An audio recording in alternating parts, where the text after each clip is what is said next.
എല്ലാ വിദ്യാർത്ഥികൾക്കും പുതിയൊരു വീഡിയോയിലേക്ക് സ്വാഗതം. ഈ വർഷത്തെ +1 ഹയർ സെക്കൻഡറി സെക്കൻഡ് സപ്ലിമെൻ്ററി അലോട്ട്മെൻറ്റിനായിട്ടുള്ള അപേക്ഷകൾ ഇന്ന് വൈകുന്നേരം 5 മണി വരെയാണ്. ഇതുവരെ അപേക്ഷ ഓൺലൈനായിട്ട് സമർപ്പിച്ച, അതായത് ഫസ്റ്റ് സപ്ലിമെൻ്ററിയിൽ അലോട്ട്മെൻറ്റിൽ അപേക്ഷ സമർപ്പിച്ച വിദ്യാർത്ഥികൾക്ക്, അലോട്ട്മെൻറ്റ് കിട്ടാത്ത വിദ്യാർത്ഥികൾക്കും, അലോട്ട്മെൻറ്റ് കിട്ടിയ അപേക്ഷയിലെ തെറ്റ് കാരണം അഡ്മിഷൻ കിട്ടാതിരുന്ന വിദ്യാർത്ഥികൾക്കും, അതുപോലെ തന്നെ ഈ ഒരു ആപ്ലിക്കേഷൻ നൽകിയ ശേഷം സബ്മിറ്റ്, അത് കൺഫർമേഷൻ ചെയ്യാതിരുന്ന വിദ്യാർത്ഥികൾക്കും ഈ ഒരു ആപ്ലിക്കേഷൻ എഡിറ്റ് ചെയ്തുകൊണ്ട് ഓപ്ഷനുകൾ സമർപ്പിക്കാവുന്നതാണ്. നിരവധി വേക്കൻസികളാണുള്ളത്. അപ്പോൾ വിദ്യാർത്ഥികൾക്ക് സ്കൂൾ വൈസ് വേക്കൻസീസ് എന്നുള്ള ലിങ്കിൽ ക്ലിക്ക് ചെയ്യുക. ക്ലിക്ക് ചെയ്ത ശേഷം വിദ്യാർത്ഥികൾ നിങ്ങൾ ഏത് ജില്ലയിലേക്കാണോ നിലവിൽ അപ്ലൈ ചെയ്തിട്ടുണ്ടായിരുന്നത് ആ ഒരു ജില്ല സെലക്ട് ചെയ്യുക. ഇവിടെ നിങ്ങൾക്ക് വേക്കൻസി കാണാൻ സാധിക്കും. നിങ്ങൾ ഏത് ജില്ലയിലേക്കാണോ അപേക്ഷിക്കാനായിട്ട് ആഗ്രഹിക്കുന്നതല്ല, ഏത് ജില്ലയിലായിരുന്നോ ഓൾറെഡി അപേക്ഷിച്ചിട്ടുണ്ടായിരുന്നത് ആ ഒരു ജില്ലയിലെ നിങ്ങൾക്ക് ഏത് കോഴ്സാണ് പഠിക്കാൻ ആഗ്രഹം, അതായത് സയൻസ് ആണെങ്കിൽ ആദ്യം സയൻസുള്ള എല്ലാ സ്കൂളുകളുടെയും ലിസ്റ്റ് തയ്യാറാക്കി വെക്കുക. അതുപോലെ തന്നെ സയൻസിൻ്റെ കോഴ്സ് കോഡും അതുപോലെ ആ ഒരു കോഴ്സിലെ ആ ഒരു കോമ്പിനേഷനുകൾ, അതായത് അതിൽ ഏതൊക്കെ സബ്ജക്റ്റ് ആണുള്ളത് എന്നുള്ളത് കറക്റ്റായിട്ട് എഴുതി വെക്കുക. അതിനുശേഷം നിങ്ങൾ ഏതൊക്കെ സ്കൂളുകളാണുള്ളത് അതിൻ്റെ സ്കൂൾ കോഡൊക്കെ ഒരു പേപ്പറിൽ കറക്റ്റായിട്ട് സയൻസിൻ്റേത് എഴുതി വെക്കുക.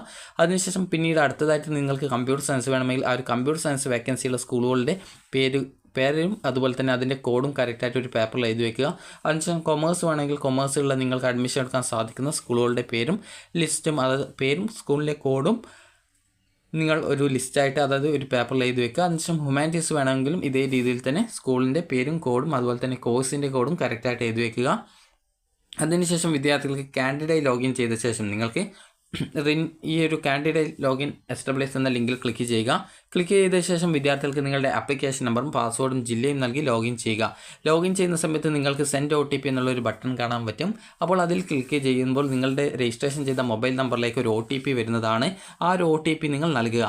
നൽകിയിട്ട് സബ്മിറ്റ് ചെയ്ത് കഴിഞ്ഞാൽ പിന്നീട് വരുന്ന പേജിൽ നിങ്ങൾക്ക് റിന്യൂ ആപ്ലിക്കേഷൻ എന്നുള്ളൊരു ലിങ്ക് കാണാം. അതിൽ ക്ലിക്ക് ചെയ്യുക. ഓൾറെഡി ആപ്ലിക്കേഷനിൽ തെറ്റുകൾ ഉള്ള വിദ്യാർത്ഥികൾ ആണെങ്കിൽ ആ ഒരു ഡീറ്റെയിൽസൊക്കെ കറക്റ്റായിട്ട് വായിച്ച് നോക്കുക. അതുപോലെ തന്നെ തെറ്റില്ലാത്ത വിദ്യാർത്ഥികളും ആ ഒരു ഡീറ്റെയിൽസൊക്കെ കറക്റ്റായിട്ട് വായിച്ച് എവിടെയെങ്കിലും തെറ്റുണ്ടോ എന്ന് നോക്കുക. തെറ്റില്ലെങ്കിൽ സബ്മിറ്റ് ചെയ്യുക. സബ്മിറ്റ് ചെയ്ത് പോകുന്ന സമയത്ത് നിങ്ങൾക്ക് നിങ്ങളുടെ മാർക്ക് ഡീറ്റെയിൽസൊക്കെ കാണാൻ പറ്റും. അതിലെന്തെങ്കിലും മാറ്റമുണ്ടെങ്കിൽ എഡിറ്റ് ചെയ്യാവുന്നതാണ്. തെറ്റില്ലെങ്കിൽ പ്രത്യേകിച്ചൊന്നും ചെയ്യേണ്ടതില്ല, സബ്മിറ്റ് ചെയ്യുക. അപ്പോൾ വിദ്യാർത്ഥികൾക്ക് പിന്നീട് സബ്മിറ്റ് ചെയ്ത് പോകുന്ന സമയത്ത് നിങ്ങൾക്ക് സ്കൂളും അതുപോലെ കോഴ്സും ഓപ്ഷൻ വെക്കാനായിട്ടുള്ള പേജ് വരും. അപ്പോൾ അവിടെ നിങ്ങൾ നേരത്തെ തയ്യാറാക്കിയിട്ടുള്ള ലിസ്റ്റിൽ നിന്നും ആദ്യം സയൻസ് ഉള്ള എല്ലാ സ്കൂളിലേക്കും ഓപ്ഷൻ വെക്കുക.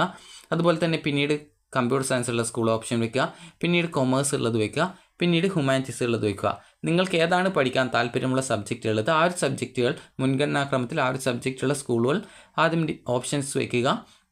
അപ്പോൾ ആ ഒരു ഓപ്ഷൻസൊക്കെ ഓരോ ഓപ്ഷൻ നൽകുന്നതിനനുസരിച്ച് ആഡ് ചെയ്യേണ്ടതാണ്. ആഡ് ചെയ്ത അവസാനം നിങ്ങൾ നൽകിയിട്ടുള്ള എല്ലാ ഓപ്ഷൻസും താഴെ ലിസ്റ്റഡ് ആയിട്ട് വരും. അപ്പോൾ അതിലുള്ളതൊക്കെ കറക്റ്റ് അല്ലേ എന്നുള്ളത് ശ്രദ്ധിക്കുക. അപ്പോൾ എല്ലാം ഓക്കെ ആണെങ്കിൽ സേവ് ചെയ്യുക. സേവ് ചെയ്ത് പിന്നീട് വരുന്ന നെക്സ്റ്റ് പേജിൽ നിങ്ങൾക്ക് എന്തെങ്കിലും ഡോക്യുമെൻറ്റ് അപ്ലോഡ് ചെയ്ത് കൊടുക്കുകയാണെങ്കിൽ അത് അപ്ലോഡ് ചെയ്ത് കൊടുക്കാവുന്നതാണ്. അതൊന്നുമില്ല എങ്കിൽ പിന്നീട് സബ്മിറ്റ് ചെയ്യുക. സബ്മിറ്റ് ചെയ്ത് കഴിഞ്ഞാൽ പിന്നീട് നിങ്ങൾക്ക് ഒരു പച്ച കളറിൽ ഒരു പ്രിവ്യൂ പേജ് കാണാം. അപ്പോൾ ആ ഒരു പ്രിവ്യൂ പേജിൽ നിങ്ങൾ നൽകിയിട്ടുള്ള എല്ലാവിധ ഡീറ്റെയിൽസും കാണാൻ സാധിക്കുന്നതാണ്. അപ്പോൾ അതിലുള്ള എല്ലാവിധ ഡീറ്റെയിൽസും പരിശോധിക്കുക. നിങ്ങളുടെ ജാതി, മതം, അതുപോലെ തന്നെ പേര്, അതുപോലെ തന്നെ നിങ്ങളുടെ അച്ഛൻ്റെ പേര്, അമ്മയുടെ പേര്, അതുപോലെ അഡ്രസ്സ്, അതുപോലെ തന്നെ അതിൽ നിങ്ങളുടെ അത് ഗ്രാമപഞ്ചായത്താണോ പഞ്ചായത്താണോ അല്ലെങ്കിൽ മുനിസിപ്പാലിറ്റിയാണോ എന്നുള്ളത്, ഇതൊക്കെ കറക്റ്റാണോ എന്നുള്ളത് ശ്രദ്ധിക്കുക. അതുപോലെ നിങ്ങൾ നൽകിയുള്ള ഓപ്ഷൻസൊക്കെ നിങ്ങൾക്ക് വേണ്ടത് തന്നെയല്ലേ എന്നുള്ളത് ശ്രദ്ധിക്കുക. നൽകിയുള്ള കോഴ്സോ സ്കൂളോ മാറിയിട്ടില്ല എന്ന് ശ്രദ്ധിക്കുക. അതുപോലെ സയൻസ് വേണ്ടവർ ആദ്യം എല്ലാ സയൻസ് സ്കൂളിലും തന്നെയല്ലേ ഓപ്ഷൻ വെച്ചത് എന്നുള്ളത് ശ്രദ്ധിക്കുക. അതുപോലെ തന്നെ കമ്പ്യൂട്ടർ സയൻസ് വേണ്ടവർ ആ ഒരു കമ്പ്യൂട്ടർ സയൻസ് അല്ലേ വെച്ചത് എന്ന് ശ്രദ്ധിക്കുക. അപ്പോൾ ഈ ഒരു രീതിയിൽ നിങ്ങൾ പ്രയോറിറ്റി ബേസിലല്ലേ ഓപ്ഷൻ വെച്ചിട്ടുള്ളത്. നിങ്ങൾക്ക് അഡ്മിഷൻ നേടാൻ താല്പര്യമുള്ള കോഴ്സുകളിലേക്കല്ലേ നിങ്ങൾ ഓപ്ഷൻ വെച്ചിട്ടുള്ളത്, സ്കൂളുകളിലേക്കല്ലേ ഓപ്ഷൻ വെച്ചത് എന്നൊക്കെ ശ്രദ്ധിക്കുക. എന്തെങ്കിലും എഡിറ്റ് ചെയ്യാനുണ്ടെങ്കിൽ സൈഡിലായിട്ട് ഒരു പെൻസിൽ അല്ലെങ്കിൽ പെൻ ഐക്കൺ കാണാൻ പറ്റും. അതിൽ ക്ലിക്ക് ചെയ്യുക. ക്ലിക്ക് ചെയ്ത് വീണ്ടും പോയിട്ട് എഡിറ്റ് ചെയ്യുക. എഡിറ്റ് ചെയ്ത് നിങ്ങൾക്ക് വീണ്ടും ഇതേ രീതിയിൽ തന്നെ ഈ ഒരു പ്രിവ്യൂ പേജിലേക്ക് വരാൻ പറ്റും. പ്രിവ്യൂ പേജിൽ വന്ന് എല്ലാം കറക്റ്റാണെന്ന് ഉറപ്പ് വരുത്തിയ ശേഷം മാത്രം സൈഡിലുള്ള ഈ ഒരു ടിക്ക് ബട്ടൺ, അതായത് ഡിക്ലറേഷൻ ബട്ടൺ ക്ലിക്ക് ചെയ്യുക. ക്ലിക്ക് ചെയ്ത് ഫൈനൽ കൺഫർമേഷൻ ചെയ്യുമ്പോൾ ഒന്നുകൂടി പ്രിവ്യൂ പേജ് നോക്കി എവിടെയും തെറ്റില്ല എന്ന് ഉറപ്പ് വരുത്തുക. തെറ്റുണ്ടെങ്കിൽ എഡിറ്റ് ചെയ്യുക. അതിനുശേഷം വീണ്ടും ഇവിടെ ക്ലിക്ക് ചെയ്ത ശേഷം, അതായത് ആ ക്ലിക്ക് ഒഴിവാക്കി കഴിഞ്ഞാൽ നിങ്ങൾക്ക് പിന്നീട് അത് ക്ലിക്ക് ഒഴിവാക്കേണ്ട ആവശ്യമില്ല. ജസ്റ്റ് വീണ്ടും എഡിറ്റ് ചെയ്യുക. എഡിറ്റ് ചെയ്ത് ഡിക്ലറേഷൻ ബട്ടൺ ക്ലിക്ക് ചെയ്ത് ഫൈനൽ കൺഫർമേഷൻ ചെയ്യാവുന്നതാണ്. അതിനുശേഷം വിദ്യാർത്ഥികൾ നിർബന്ധമായിട്ടും നിങ്ങളുടെ ആപ്ലിക്കേഷൻ്റെ പ്രിൻ്റ് ഔട്ട് ഡൗൺലോഡ് ചെയ്ത് എടുത്തു വെക്കേണ്ടതാണ്. അപ്പോൾ വിദ്യാർത്ഥികൾക്ക് ഇന്ന് വൈകുന്നേരം 4 മണിയല്ല 5 മണി വരെയാണ് ഈ ഒരു അപേക്ഷ സമർപ്പിക്കാനായിട്ട് സാധിക്കുക. അപ്പോൾ വിദ്യാർത്ഥികൾക്ക് ഈ ഒരു വീഡിയോ ഉപകാരപ്രദമായിട്ടുണ്ടെങ്കിൽ ലൈക്ക് ചെയ്യുക, ഷെയർ ചെയ്യുക. Thank you for watching.